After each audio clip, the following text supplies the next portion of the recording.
com muita alegria que nós chegamos até você com o programa Gente de Fé. Esse programa que você já conhece. Ele não quer apenas enfatizar um milagre que Deus realiza, mas nós queremos, através da história das pessoas que passam por aqui, mostrar que Deus está conosco. Mesmo que nos momentos difíceis que passamos, muitas vezes não acreditemos, não sentimos o Senhor, mas Ele está conosco. E neste dia nós vamos conversar com um homem que, aos 6 anos de idade, a sua mãe veio a falecer. Com este falecimento, ele começou a ter certas dificuldades com o seu pai. Fugiu de casa, foi morar em vários lugares, viveu inúmeras situações, até que, bons anos depois, aconteceu a reconciliação com seu pai. É com muita alegria que eu quero dar as boas-vindas a Ubiratã, mais conhecido como Bira. Bem-vindo, Bira. Obrigado, sua benção, Padre. Deus te abençoe. Essa história que eu já resumi aqui, é claro que nós conseguimos fazer isso realmente com palavras, mas quanta história tem isso? Mãe que falece quando você tem 6 anos, o pai, depois que você viveu inúmeras situações de desencontros com ele, até culminar numa reconciliação, e hoje você está aqui. Mas eu queria que você começasse a contar um pouquinho quem é o Ubiratã. Quem é o Bira? Então, eu sou de uma família, né, que somos 4 irmãos, né, eu sou o terceiro filho, e a gente vivia tranquilo com nossa mãe, nos cuidando da gente, até que eu com meus 6 anos, ela veio a falecer, e meu pai, a partir daí, começou a ser um alcoólatra, vivia o dia todo no barzinho, bebendo. A sua mãe, ela faleceu do quê? O que aconteceu com ela? Então, eu não sei bem explicar. Na época, dizia que ela saiu na friagem, ela estava passando roupa, saiu correndo na friagem. E aí deu uma série de doenças e com isso veio a falecer. A gente era muito novo, eu não me lembrava muito. Você era o terceiro? Sim, os terceiros dos 4 irmãos, homens. Sim. E aí, como nós fomos criados pelo nosso pai, praticamente fomos criados pelo meu irmão mais velho, que a idade de um para o outro era 1 ano. Então, o meu irmão na época tinha 8 anos, o segundo 7, eu 6 e o meu irmão caçula 5 anos. E esse irmão que passou a assumir a nós 4. E meu pai não ficava em casa, ele ficava todo dia bebendo no barzinho, e a gente ficava se virando como podia, como meu irmão podia. E meu pai só tinha um prazer, quando ele chegava em casa, era bater na gente. Ele espancava a gente, chegava muito embriagado, espancava a gente. E é engraçado que a gente tinha um apelido na infância de cara de anjo, coração de demônio, quando a gente saía na rua, porque a gente fazia muita besteira. A gente tinha necessidade de comer alguma coisa, então a gente pulava o quintal do vizinho para pegar o frango, fingia que era rolinha. E a gente não podia, o pai nem permitia que a gente saísse de casa mesmo. A gente tinha que ficar dentro de casa. E com isso a gente ia passando essas dificuldades, com meu irmão que tinha que se virar fazer alguma coisa para comer, com o que tinha para comer. E a gente era assim, só tinha esse prazer, né? Eu tenho até uma marca aqui, da infância, porque eu saí para ver televisão na casa da vizinha. Sim. E como eu era pequeno, eu botei uma cadeira e subi na cadeira para ver a televisão. E nisso meu pai vinha. Meu pai tinha um modo de falar com a gente. Ele assoviava e a gente já sabia que ele estava chegando. Nisso, quando ele assoviou, eu saí correndo com a cadeira. Aí caiu com a cadeira e começou a sangrar. E eu numa pia lavando um sangue e ele me batendo, me espancando. Então, era muito difícil. Era muito difícil que não era bater como seria bater normal. Ele chutava a gente. Ele chutava, ele espancava. Como se fosse um homem brigando com um homem mesmo. Ou seja, isso nos 4 filhos? Nos 4 filhos. E se um fizesse, todos os 4 apanhavam. Entendi. E era assim, muito difícil pra gente. Era muito, assim, era muito ruim. A minha família era uma família de um centro de macumba, né? Minha avó. E a gente sempre ia pra lá. Eu tinha um rapazinho, né, que é o Jorge, meu irmão de criação hoje, e o pai dele era policial militar. Ele toda vez que a gente ia para lá, né, quando eu tinha lá no centro de Macumba, que eu encontrava com eles, ele sempre comprava refrigerante para o filho, para o Jorge, e comprava para mim também. E eu chamava ele de filho. E até que um dia, eu, mais ou menos com uns 7 anos, mais ou menos para 8 anos, eu fui pulei o quintal do vizinho, o vizinho viu eu pegando e matando o frango dele lá, o pintinho, para a gente poder comer. Aí ele falou que ia falar com meu pai e com isso eu fugi de casa. E fui para casa do Jorge, né, que é meu irmão de criação. Você tinha quantos anos quando você fugiu? 7 anos. 7 anos. É. Ou seja, você viveu durante um ano da morte da sua mãe, aos 6 anos de idade, até os 7, mais ou menos um ano. Não tinha diálogo entre vocês e o pai de vocês? Não existia carinho? Eu nunca conversei com meu pai. Nunca tive. Nenhum dos seus irmãos? Nem. Porque eram todos muito pequenos, né? Quem tentava defender a gente era o mais velho, mas ele apanhava mais ainda, porque ele era responsável por nós 3. Sim. Então, E como é que vocês ficavam? Vocês frequentavam escola? Vocês comiam? Vocês preparavam comida? Como é que era a isso? comida era assim, às vezes a gente ganhava arroz, até da minha avó mesmo, alguma coisa assim para comer, e a gente ia economizando para comer. A gente comia muito, era tomar café com farinha. A gente não tinha nada dentro de casa. Às vezes meu pai trazia alguma coisa assim, deixava lá também, que ele vinha, que ele saía de manhã cedo. Então a gente ia se virando. Às vezes comia na casa do vizinho. Ele saía cedo para trabalhar? Não, meu pai não trabalhava mais. Então vocês não tinham de onde sustentar? Não. E ele sustentava Meu como? pai, acho que ele, se eu não me engano, ele tinha algum dinheiro que ele recebia, porque foi invalidez, não sei se foi o que aconteceu. Sei que ele só tinha dinheiro para beber, ele tomava muita tal da Juribeba, que era cachaça, que ele ficava lá. Aí, eu não sei, assim, a gente passava necessidade mesmo de fome.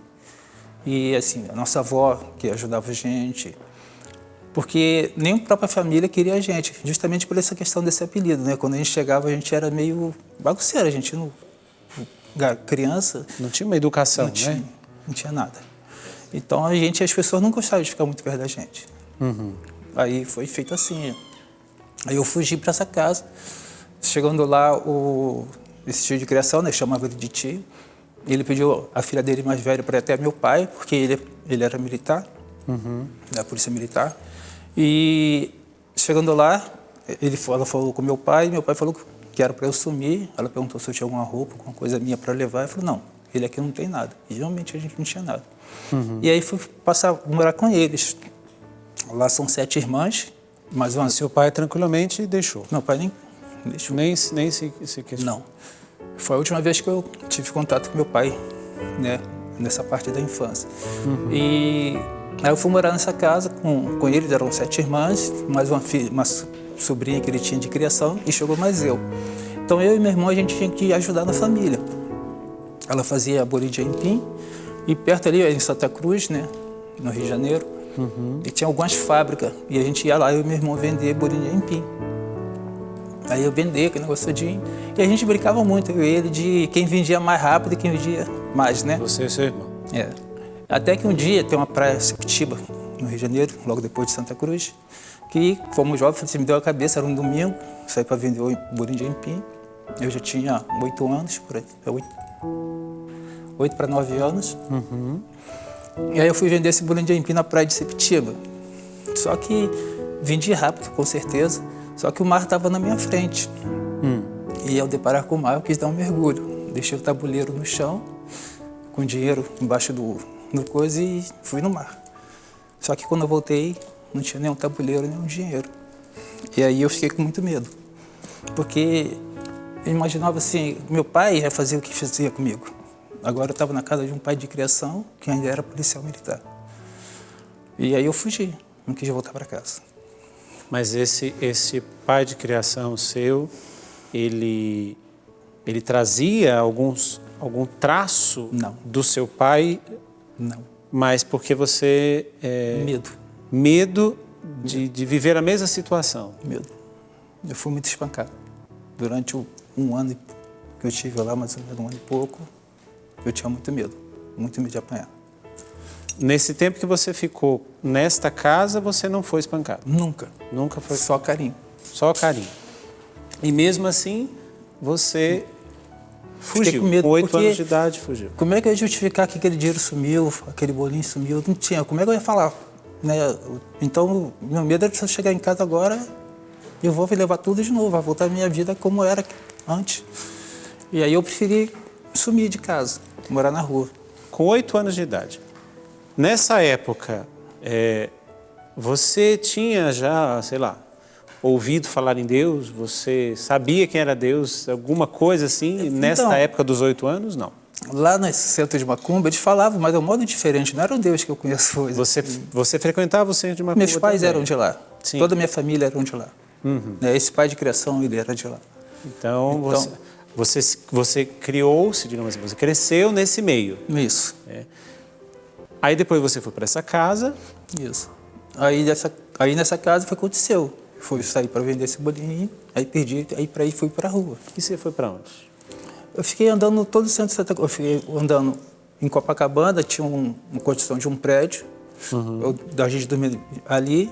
Tinha uns túneis, bueiro, que deslagavam no mar, né, de esgoto. A gente dormia também ali, porque a gente criava um bando de criança. Entendi. E assim, até para fugir da polícia, dos lados menores, que quando vinham eles, um corria para um lado, outro corria para o outro. E você comia o que nessa época?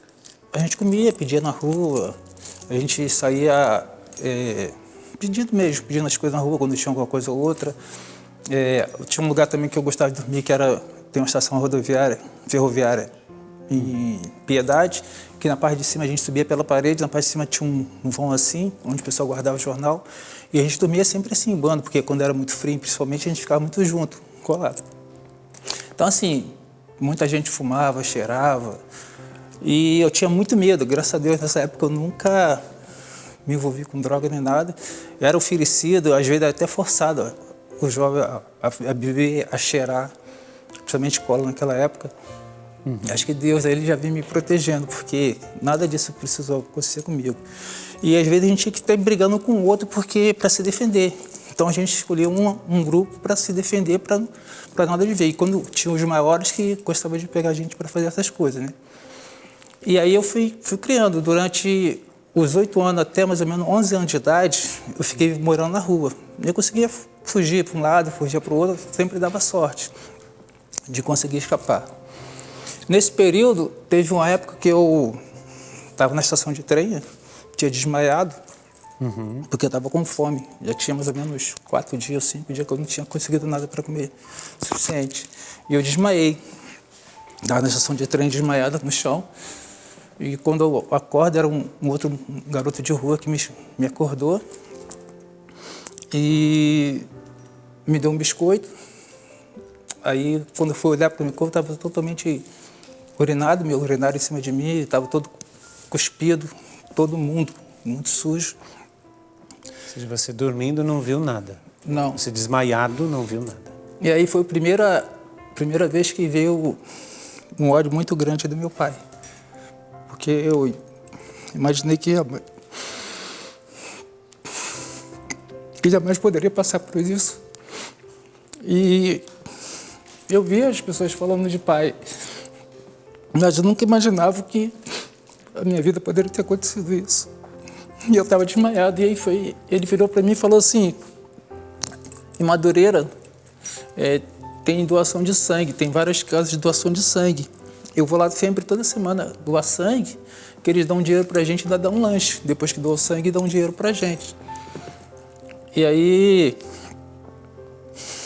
eu comecei a fazer 2, 3 vezes por semana para poder comer, dava o meu sangue, que na época não tinha nada regular, era mais ou menos 68, 69 na época. Ou seja, 68, 2, 3 vezes por semana, isso... para poder comer. E isso aí era uma loucura, vamos dizer assim. Mas era o meio que você se alimentava. Meio que eu podia me alimentar. E aí eu ficava lá fazendo isso e aproveitava às vezes o dinheiro, eu pegava junto com outros jovens, lá tinha outras crianças, comprava alguma coisa, começava a vender bar, vender as coisas no trem. Até que um dia eu estava em Copacabana, em banda, e o meu grupo correu para um lado e foi justamente o grupo que foi pego. E eu fui levado para o colégio interno. Era chamado na época de SAM. Era uma triagem que recolhia os menores para levar para suas casas ou deixar internado. E lá, eu tinha mais ou menos 11 para 12 anos, fui pego. E lá a gente, durante o período, a gente tinha que levar. Ele pegava uma Kombi, o jovem numa Kombi, e levava, a gente tinha que levar para casa dos pais, para saber se o pai queria o filho de volta ou não. Mas eu tinha muito medo, tanto de um quanto do outro, de voltar e sofrer tudo aquilo que eu já tinha sofrido. Até porque na rua eu não estava apanhando, não estava acontecendo tanta coisa, apesar de tudo isso que eu passei. Eu tinha medo, então o que eu fazia? Quando eu entrava na Kombi, eu levava para um endereço que eu nem sabia que era. Levava eles para um endereço errado. E aí, todo mundo, os jovens que foram com seus pais, que conseguiram chegar na sua casa, vinha normal. Só que comigo, eu por estar enganando eles, eu ia para a palmatória. Né? A palmatória lá, eles tinham uma régua grande com um buraco na mão. Aí batia na nossa mão e eu ficava 2 dias no cubículo de castigo. Isso foi passando, só que também não aguentei. Né? Toda vez, era uma vez por mês que era levado, e toda vez assim, durante uns 6 a 8 meses eu fui levado para tentar achar a casa do meu pai, para levar para meus pais. Ou seja, eles já praticamente te conheciam, né? Eles que recolhiam praticamente te conheciam já. Então, aí eu fui falado comigo, se você não levar dessa vez, vai ser pior para você. Aí eu levei ele para casa do meu pai de criação. Entendi. E lá eu sabia que ele tinha colocado no jornal que estava me procurando esse tempo todinho, pessoal até que eu tinha morrido, mas que meu pai e minha família de sangue ia lá dizendo que me via sempre roubando, fumando maconha, sabe, de tudo quanto é tipo de coisa ruim que eu andava fazendo. E ele sempre me procurando, sabe, sempre me procurando. E aí ele perguntaram o que eu queria fazer na minha vida, né? Se eu queria voltar para casa, que eles me aceitariam de volta, ou se eu iria para o colégio interno, ficaria no colégio interno. Aí eu optei para ir para o colégio interno. Eu pensando assim, poxa, lá pelo menos eu não vou sofrer nenhum risco, não tem nenhum risco disso. E aí eu fui, com 12 anos, eu fui para o colégio interno. Fui lá, Sacra Família do Tinguá, em Sacra Família, o colégio Rodolfo Fux. E lá foi aí que eu tive, assim, um dos grandes momentos que começou a despertar realmente, assim, Deus em mim. Porque lá, no início, a gente, como obrigado, a gente tem que ir para a missa. E além de ter que ir para a missa, a gente tem que fazer primeiro a Eucaristia. Tinha que ser preparado. Bendita obrigação essa. Bendita obrigação. E aí, assim, a gente tentava fugir, mas se você não fosse, você não podia jogar bola, você não podia fazer muita coisa. Então, tinha que ir lá, o padre era muito rigoroso. E a gente participava da Eucaristia lá. E foi aí que eu acreditei muito, sabe, que minha vida podia melhorar. E eu podia ser sozinho na vida, sabe? Eu pensava assim, eu posso ser sozinho, mas se realmente é isso, e quando eu fiz a Eucaristia, eu pedi muito a Deus que me conduzisse, sabe?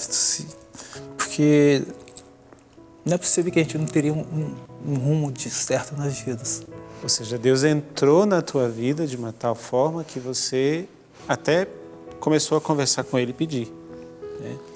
Eu fico imaginando, Bira, porque quantas pessoas vendo-nos agora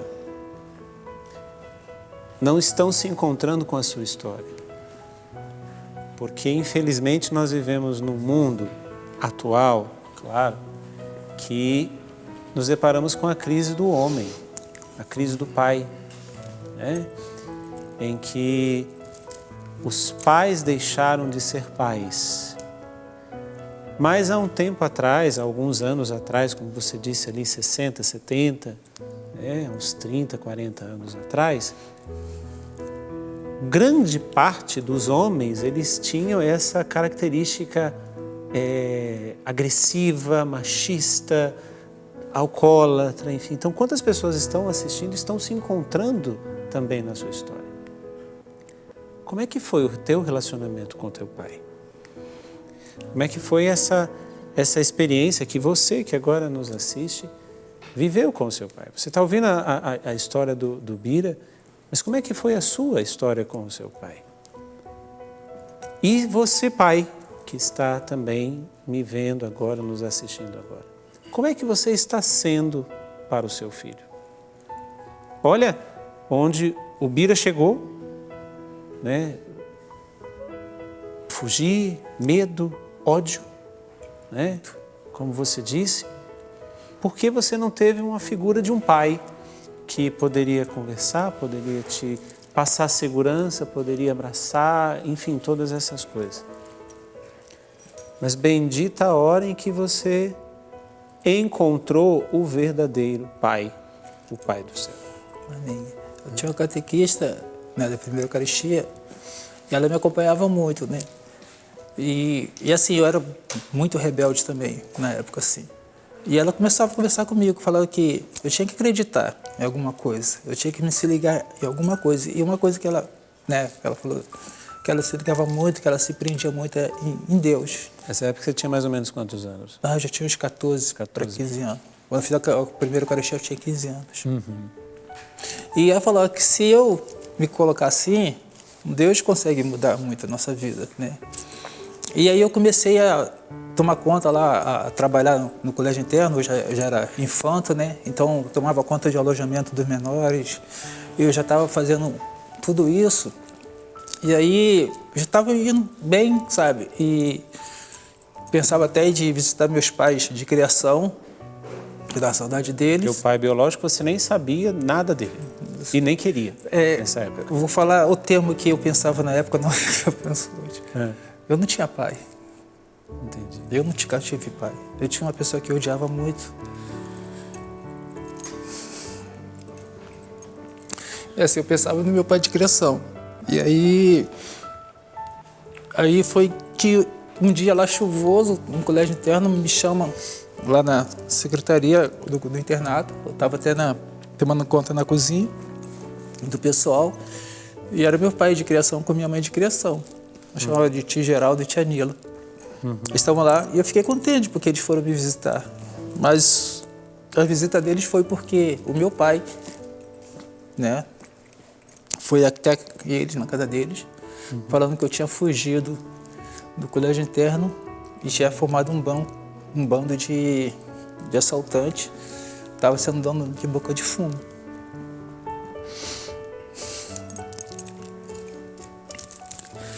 E aí que eu vi que realmente eu não tinha pai. Em nenhum momento. E aí essa catequista veio e contou quem era eu, como é que eu estava, como é que eu ajudava, sabe? E eu falei, eu decidi a partir daquele momento esquecer realmente, sabe? Eu não queria saber mais da minha família de sangue. Não tinha mais nada, não tinha nenhuma ligação nenhuma com eles. Não precisava mais dele, porque por mais que fosse difícil, eu tinha um carinho de uma outra pessoa que fez questão de... E era longe, sabe? De sair para saber exatamente o que estava acontecendo. E eles me abraçaram e falaram, ó, a hora que você quiser voltar para casa, estaremos te esperando, sabe? Estamos te esperando. Ou seja, eles acreditaram em você e não no seu pai. Sim. E aí, quando eu fiz 17 anos, né, eu tinha terminado o segundo grau, aí voltei para casa dos meus pais de criação. Então, depois com 18 anos, que eu saí direto para a aeronáutica, né? E aí fui para a aeronáutica, saí de lá, fui para casa, que eu tinha que sair, aí fui para a aeronáutica, fiquei um ano servindo na aeronáutica.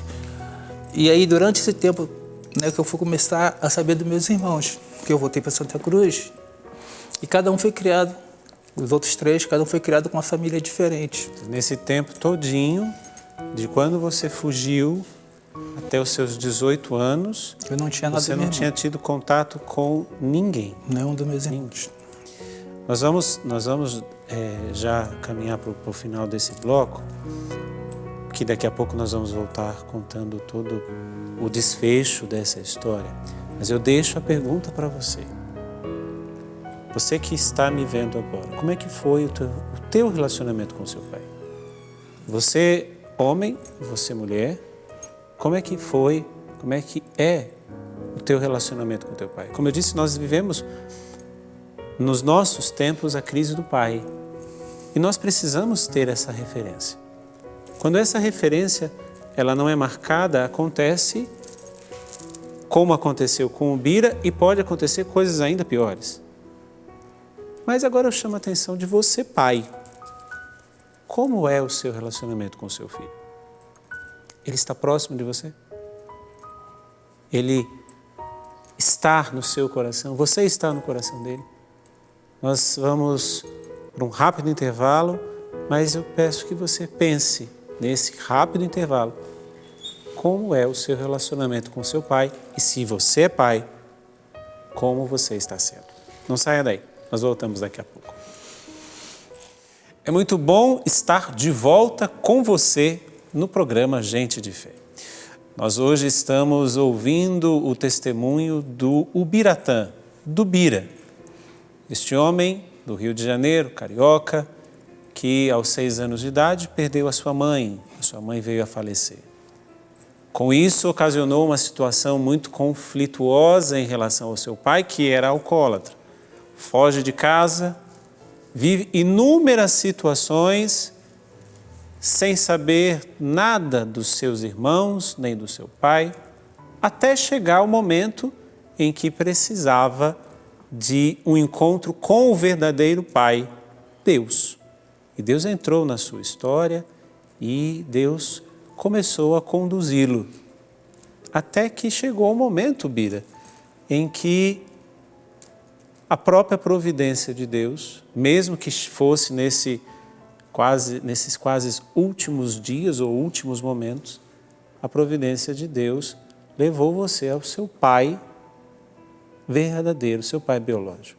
Como é que foi este encontro? O que se deu? Por que você reencontrou seu pai? Então, quando eu voltei do colégio interno, que eu fui para a aeronáutica, e aí eu tentei procurar meus irmãos, encontrava com meus irmãos, e eu era proibido de falar com meus irmãos, porque eu era marginal. A família deles, que criavam eles, não queria que eu tivesse contato nenhum com eles. Até um dia foi encontrado, eu e meu irmão, o caçula, conversando, o João, e o pai de criação dele tirou ele de mim.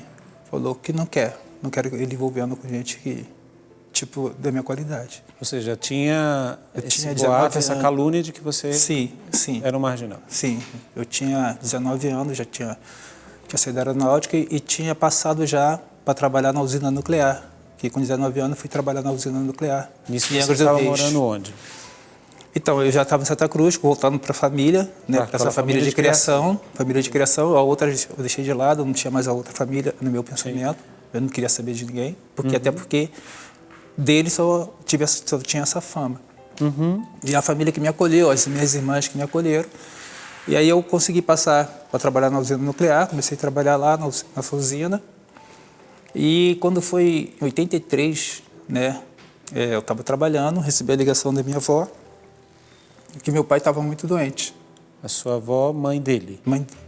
Mãe do seu pai? Mãe do meu pai. Sim. Que meu pai estava muito doente no hospital. E que nenhum dos filhos queria estar com ele. Entendi. E que eu deveria ir lá para acompanhar, porque ele estava sozinho. Eu discuti com ela, falei que não, que pai? Eu não tenho pai. Você está falando com a pessoa errada. Eu não tenho nenhum pai, eu não tenho que acompanhar ninguém. E ela começou a insistir, ela ligou outra vez, de novo, meu pai precisa falar com você. E assim, eu odiava muito aquele homem. Tudo que eu queria na vida é que ele passasse pelo menos um tanto do que eu passei. Tudo que eu mais precisava na vida é ver ele sofrer. E isso me deu uma grande ideia momentânea de eu ir lá sim, para ver o sofrimento dele, porque ela falou que ele estava muito mal. E eu precisava acompanhar isso. Eu precisava ver ele sofrer. Eu precisava ver aquele homem passar pelo menos um tanto que eu passei na vida. E aí eu decidi ir visitar meu pai no hospital. Com essa intenção de vê-lo sofrer. De ver ele sofrer. E assim, eu saía de folga e ia para lá para ver ele sofrer. E quando a primeira vez que eu cheguei no hospital, que eu vi na cama, eu tinha um ar de satisfação muito grande, sabe? De ver aquilo tudo. Tinha uma alegria de estar vendo ele, pelo menos... Talvez ele não vai sofrer tantos anos como eu sofri, mas eu ia ver o fim dele ali, né, naquela cama. Isso era o que você pensava. Vocês conversavam, ele reconhecia Não. você? Ele reconhecia, mas eu ficava só de longe, nem perto dele chegava. E ele não te chamava, não queria... Não queria nada. Só que, assim, foi passando a primeira visita, foi passando a segunda, e aí já tinha um certo tempo aquele rancor, aquele ódio meu, eu acho que não sei se passou para ser pena, sei lá, começou a sentir, sabe, assim, não sei, acho que naquele momento eu já comecei a achar que ninguém deveria sofrer tanto. Eu sofri, tudo bem, mas eu acho que não caberia ninguém a sofrer tanto. E até que um determinado momento ele me chamou para falar comigo, e aí eu me aproximei dele. Aí, meu pai falou... Meu pai pediu desculpa. E falou que ele amava muito minha mãe. E que quando ela morreu, ele não sabia o que fazer. Ele se perdeu, não sabia o que fazer mais da vida. Ele perdeu totalmente o controle de tudo. E ele sabia que a gente odiava ele. Ele sabia, porque ele fez tudo isso. Mas ele sabia que também estava próximo de morrer e ele falou para mim que eu perdoasse ele. E você, Bira? Eu saí dali correndo, fui para a igreja, em Santa Cruz da Igreja Nossa Senhora da Conceição, e comecei a rezar lá no banco, lá pedindo a Deus que me ajudasse, que cuidasse de mim naquele momento. E apareceu o Padre Luciano. Aí olhou para mim e falou: eu não sei o que está acontecendo contigo, eu sei que você está sofrendo, mas Deus vai cuidar de você. Acredita que Deus vai cuidar muito de você. Aí eu decidi voltar e perdoar meu pai. Sabe, decidi voltar. Cheguei no hospital, botei a cabeça dele no meu colo, falei: pai,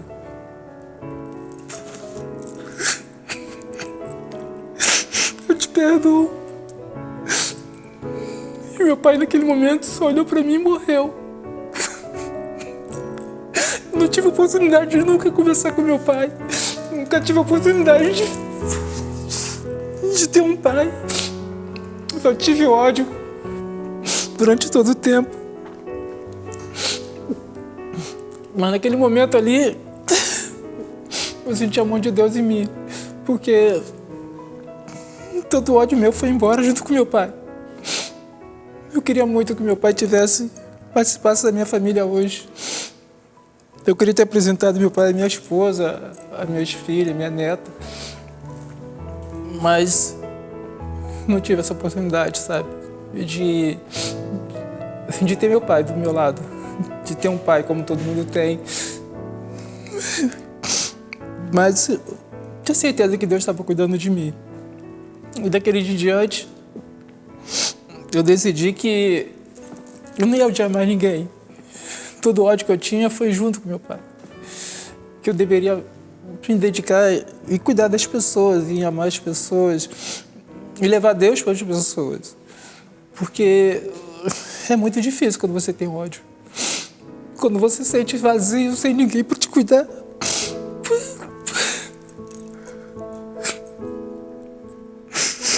Esse momento em que você encontra com o seu pai e dá o perdão para o seu pai, você encontra-se com a sua história. E não somente com a sua história passada, mas a sua história futura. Ou seja, naquele momento em que você dá o perdão ao seu pai, você dá o perdão de tudo aquilo que aconteceu, né? E tudo aquilo que você não gostaria que acontecesse mais. Ou seja, ali era um marco na tua vida em que houve um divisor de águas, vamos dizer, aquele momento. E bendito seja Deus de te ter dado esta chance. Porque imagina se você não tivesse tido. Até hoje eu fico imaginando, cara, como é que seria se eu permanecesse com todo aquele coração duro, com tudo aquilo ruim. E Deus foi cuidando de mim a partir daí. A partir daí Deus conheci minha esposa, né? E assim, fui me colocando diante de Deus, né? Fui procurando a igreja e sabe, minha proposta hoje é de anunciar tudo isso que Deus fez na minha vida, porque Deus tocou em mim muito forte nesse momento. E eu sou grato a Deus, sabe, por toda a minha vida, por tudo que Ele tem me conduzido. E eu falo muito lá em casa com minha esposa, não importa onde que seja, eu quero anunciar esse Deus maravilhoso, porque eu hoje sou alguém porque Deus cuidou de mim e que Deus ainda continua cuidando. Eu hoje tenho um coração, sabe, que procura entender o sofrimento mais das pessoas, porque eu passei por um momento difícil. Mas querer falar para eles que dá jeito, sabe? Talvez eu não... Por tudo isso que eu passei, eu podia ter sido qualquer coisa de ruim. Sim. Podia não ter uma família que Deus me deu tão perfeita. Esposa, três filhas, uma neta. E um monte de jovens que me procuram, que tem carinho, um monte de família que me procura. Essa era a minha pergunta, quem é o Bira hoje? O que o Bira faz? Com toda essa bagagem da história, o que você... Porque ali você tomou uma decisão de não mais odiar, de não odiar ninguém, de apresentar esse Deus. O que o Bira faz hoje? Eu amo muito cuidar dos jovens. Amo muito cuidar. Eu sou catequista. Hoje você mora em Paraty. Em Paraty. Eu morei, como trabalhava na usina nuclear, então eu morei nas casas funcional em Angra dos Reis, né, que fica assim, Parque Mambucaba. Lá desde o início, a paróquia São José Operário, antes de ser paróquia mesmo, eu já começava, a gente participava lá do início da questão da paróquia, das comunidades. Sempre foi minha parte de evangelizar, de colocar, né, de falar de Deus, de trabalhar com a catequese, né, com a crisma. E hoje, aí eu conheci o TLC, um treinamento de liderança cristã. Sim. Da minha paróquia lá, que nosso pároco, que era o padre Roberto, que levou para lá. Aí coordenei e hoje em Paraty estou coordenando. Né, saí de lá, que eu me aposentei em 2015, estou morando em Paraty. E lá, junto com minha esposa, a gente somos, junto com 6 jovens, coordenamos um movimento lá em Paraty. E a gente abre a nossa porta para todos os jovens, em qualquer hora da manhã, em qualquer momento. A gente os acolhe em casa, a gente conversa com eles. Mas voltando, a nossa missão, tanto eu quanto a minha esposa, é voltar com que esse jovem volta para sua casa. Porque eles têm uma ilusão de que o pai do outro é melhor. Ele não conhece, não vive com a gente. E a gente mostra para ele que quando a gente dá o primeiro passo, né, e muitos deles conhecem a minha história, né, porque a gente participa do retiro, e eu falo, quando a gente dá o primeiro passo, quando a gente volta, se não tem diálogo com o teu pai, puxa você o teu diálogo. Porque é em casa que você vai se encontrar, é com seus pais. Talvez seja nele, naquele próprio jovem, a mudança na sua casa. Ou seja, chegam jovens até você e a sua esposa com as mais variadas situações, com as mais variadas circunstâncias familiares. E o trabalho seu hoje, a missão hoje sua, da sua esposa, é de conduzi-los à casa. À casa. De fazê-los experimentar, mesmo nos limites, o amor de pai, o amor familiar. E a gente trabalha não só com jovem, como com encontro de casais também. Porque é muito importante que os pais tenham noção daquilo que ele pode fazer com o filho dele. Sim. A família, acho que é a base de tudo, porque mesmo que eu posso falar hoje que só dei certo porque Deus está comigo. Sim. Eu só dei certo porque eu acreditei, quis voltar a Deus. Quis voltar à minha vida, vi que essa cura veio através de Deus. Então eu não posso me afastar mais de Deus. Eu preciso falar dele. E a gente sabe que a família é a estrutura de tudo, é a base de tudo. Então, maior vontade que nós temos, tanto eu quanto minha esposa, é que os lares estejam um lar de perdão, que se ama verdadeiramente. Porque, por mais que seja difícil, o diálogo é onde leva a gente a Deus. E coloca Deus acima de tudo. Coloca Deus porque é o único jeito de a gente conseguir se encontrar, tanto pessoalmente como família, como outro, porque Deus cuida de tudo. Deus tem me conduzido para tudo. E assim, eu nem queria vir fazer o programa porque eu lutei Deus no ano passado. Mas não dá para deixar de falar de Deus. Não dá. Não dá. Eu sofro quando eu conto a história porque eu tenho que voltar lá atrás, daquilo tudo que eu passei. Mas você tem que anunciar o Senhor, que seja o meu sofrimento, não seja o que seja, do jeito que for, eu vou para anunciar esse Senhor. E você falando dessa estrutura que hoje é tão agredida, tão violentada, que é a família. Fico pensando quantas coisas chegam às famílias. Alcoolismo, adultério, prostituição, drogas. Isso numa família, vamos dizer, estruturada, pai, mãe e filhos. Agora, quem dirá nestas novas maneiras de ser famílias? Olha o que aconteceu com o Bira por não ter tido um pai. E hoje, com um direito que as pessoas acham que têm, que acham que os filhos não são bênçãos, mas são direitos. Eu tenho direito de ter um filho, então independente de que maneira, de que união eu esteja, de qual escolha eu esteja, eu tenho direito de ter um filho. Mas é um verdadeiro egoísmo, porque a pessoa não está pensando naquela criança que vai crescer naquele seio familiar. Está pensando em si, né?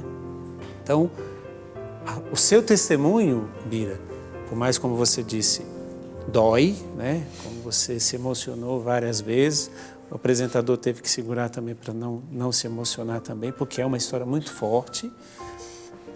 Mas quantas pessoas não serão agraciadas e são agraciadas? Algumas delas vão querer falar com você agora. Então vamos dar uma olhadinha ali. Eu sou o Padre Mauro Brandão, administrador da paróquia São José Operário, Parque do Bucaba. Eu quero colocar que, desde quando eu cheguei aqui, eu sempre tive boas informações a respeito do Bira. O Bira trabalhou nessa paróquia mais ou menos uns 30 anos ou mais. Sempre ajudou encontro de casais, crisma, batismo, ajudou também no TLC e várias outras frentes de trabalho. Sempre eram bem, como ministro da Eucaristia também. Então ele fez muitas coisas aqui boas e que hoje tem boa repercussão nessa área pastoral. Depois ele se aposentou pela usina e aí ele mudou para Paraty e continua da mesma forma, trabalhando, se empenhando, dedicando pela causa do Reino de Deus. Atualmente trabalha no TLC, ajuda no Crisma e também continua com as suas atividades pastorais normais. Então, mudou de paróquia, mas continua como leigo atuando fortemente da mesma forma. Que assim seja. Olha aí, o Padre Mauro. Padre Mauro, testemunhando a graça de ter experimentado a presença do Bira. Eu trabalhamos com 3 anos mais ou menos com ele, né? Quando ele chegou na paróquia lá, aí ainda ficamos 2 anos coordenando a Crisma e assim, a gente conversava muito, né? Porque a bênção também veio através de um padre, da presença do padre, que eu tenho um carinho muito grande por todos os padres. Né? A gente tem a alegria de receber alguns padres na nossa casa por isso. E ele sempre acolhe bem. A gente foi para Paraty, e o Padre Roberto, lá são 3 padres. O Padre Roberto, eu trabalho direto com o Padre Luiz, né, que trabalha na coordenação dos jovens, e Padre Milton. Sim. E assim, eles têm um carinho com a gente, sabe? Uma confiança muito grande que eles se colocam no meio de nós, assim, entre eu e minha esposa. E não tem como ser diferente de a gente não amar eles, né? A gente tem a alegria de estar convivendo com eles. Eu louvo muito a Deus nas minhas orações pelos padres que colocaram na nossa vida, porque tem nos ajudado muito, sabe? É o nosso conselheiro, é o diretor espiritual, então a gente é bem conduzido. Bendito seja Deus por isso. E agora também tem mais pessoas querendo falar com você. Olha lá. Então, assim, até que não é muito difícil, né, falar dele, assim, uma pessoa maravilhosa, né, eu sou meio suspeita a falar porque eu sou filha, mas não é difícil mesmo falar do meu pai, assim, porque é uma pessoa muito de Deus, sabe? É uma pessoa, assim, que de muita sabedoria, assim, eu sei que Deus abençoa ele bastante, assim, com a sabedoria que ele tem, assim.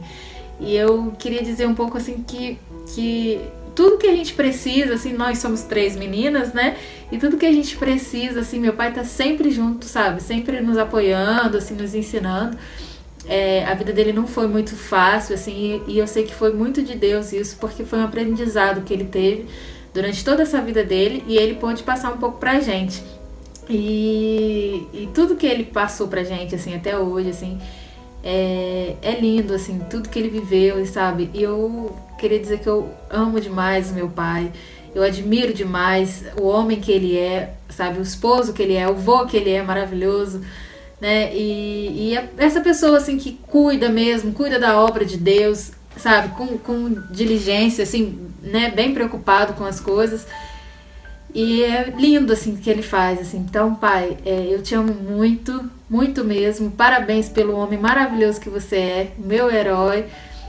E eu te amo, é isso. Como é que tá o coração? É difícil.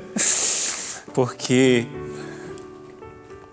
ela testemunha, sua filha é a Jéssica, essa aí. Jéssica. Segunda. Ela testemunha o Bira pai.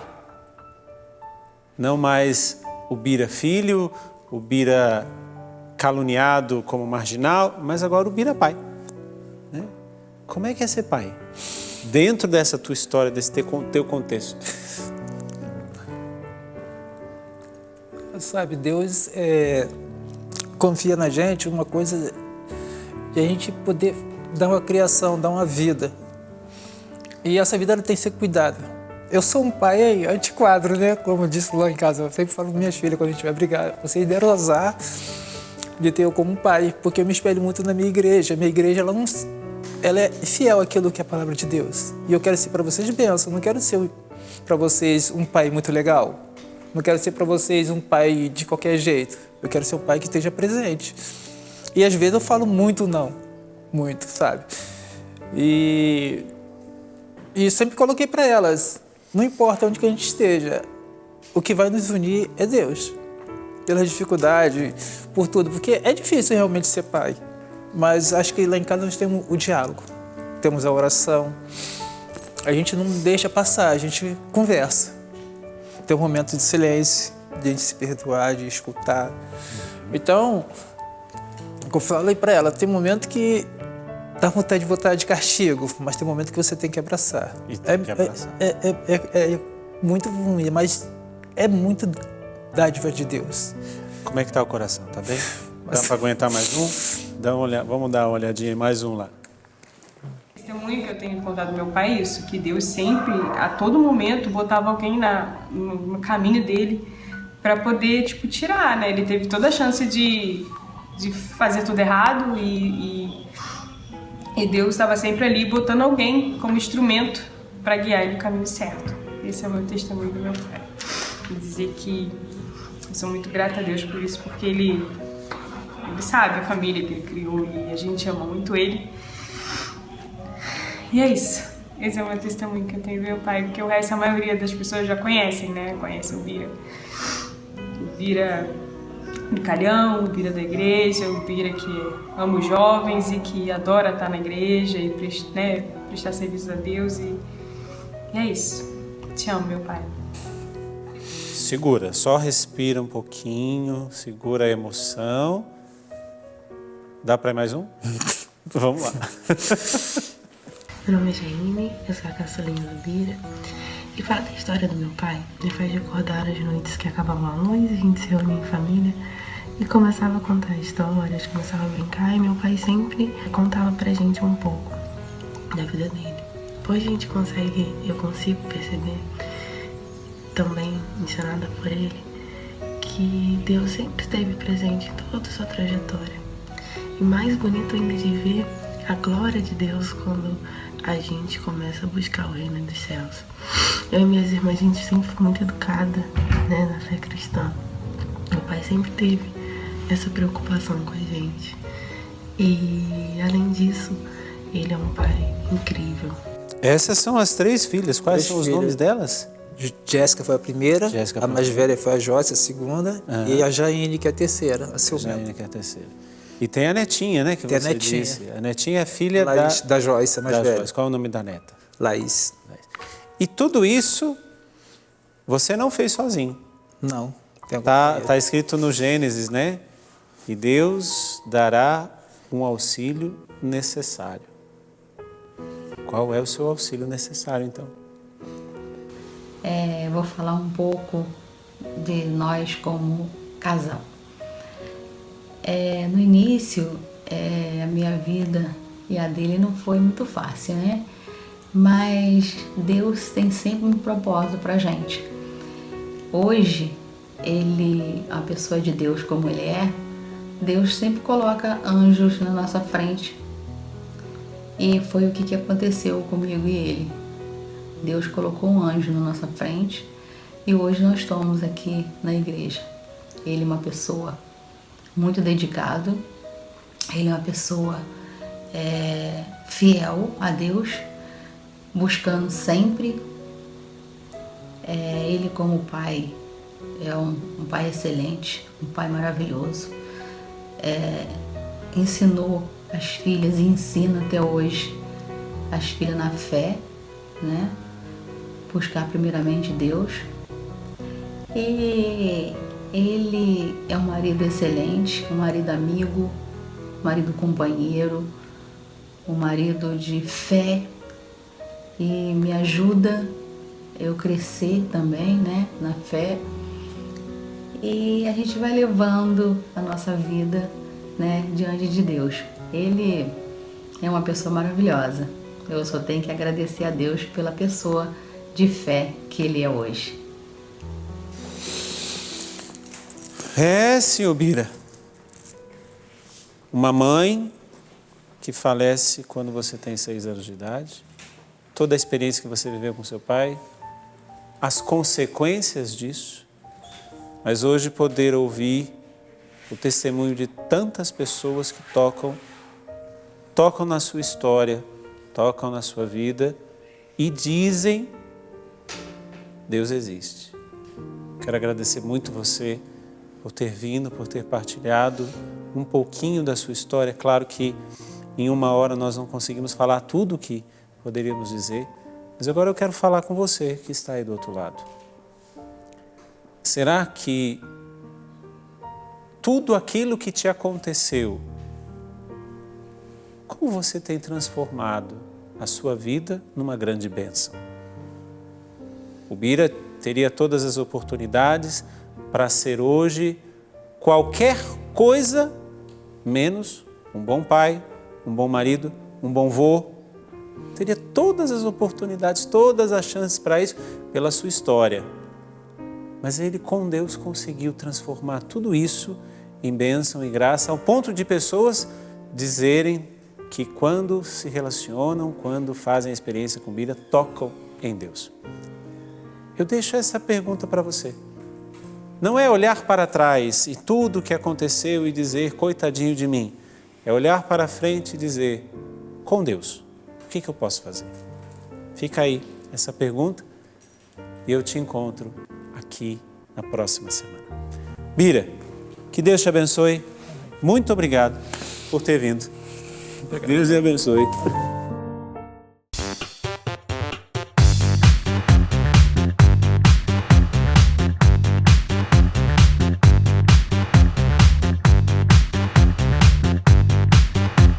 cançãonovaplay.com. Assine já!